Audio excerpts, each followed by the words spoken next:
थोड़ा सा भी तुम मेरे बारे में सोची होती, थोड़ा सा मेरा दिल को हो। जब जब याद तेरी आए हाय जान, आँखों में आंसू भर जाए। जब जब याद तेरी आए आँखों में आंसू भर जाए। कैसे बताऊं तुझे समझाऊं, ना कभी दिल से तुझे भुलाता, आंसू से भर गया था मेरे। कैसे भुलाऊं तेरा नाम रे जाने मन, आंसू से भर गया था मेरे। कैसे भुलाऊं तेरा नाम रे। जब जब याद तेरी आए जाने मन, आँखों में आंसू भर जाए।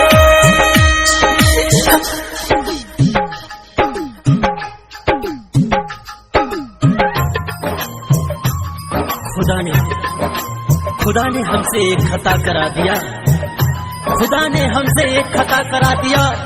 मुझे सलीम को तुझे अनारकली बना दिया। कहा कि जाओ मेरे अजीजों, जन्नत में प्यार का गुलशन खिलाना। कम वक्त तेरे इश्क ने मुझे शमशान पहुंचा दिया।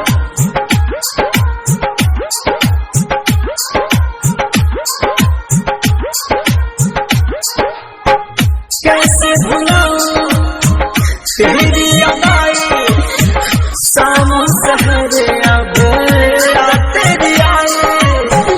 अब ये तो मिलना हो गया बेगाना, मैंने कभी ना सोचा न जाना।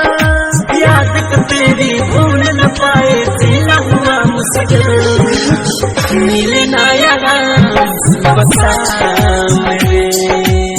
कैसे भुलाऊं तेरा नाम मेरे जान, आंसू से भर गया था मेरे।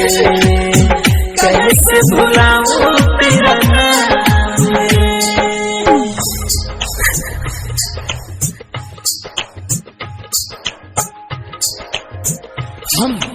हम उम्मीदों की दुनिया बसाते रहे, हम उम्मीदों की दुनिया बसाते रहे। वो पल पल हमें आजमाते रहे। जब मोहब्बत में मरने का वक्त आया, जब मोहब्बत में मरने का वक्त आया, हम मर ही गए।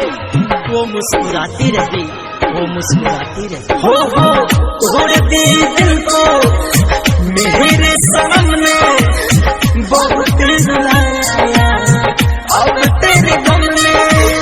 प्यार की ये मेरी ये है कहानी, हंसते ही आँखों में भर दिया पानी। लाइटर के स्मित धन गए, श्याम छोड़ दिए कमरे। आंसू से भर गया था मेरे।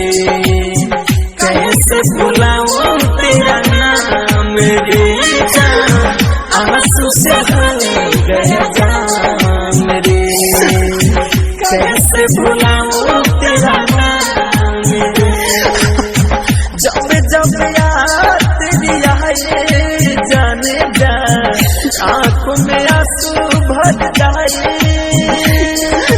कैसे बताऊं तुझे समझाऊं, ना कभी दिल से तुझे भुलाता, आंसू से भर गया था मेरे। कैसे भुलाऊं तेरा नाम रे जाने मन, आंसू से भर गया था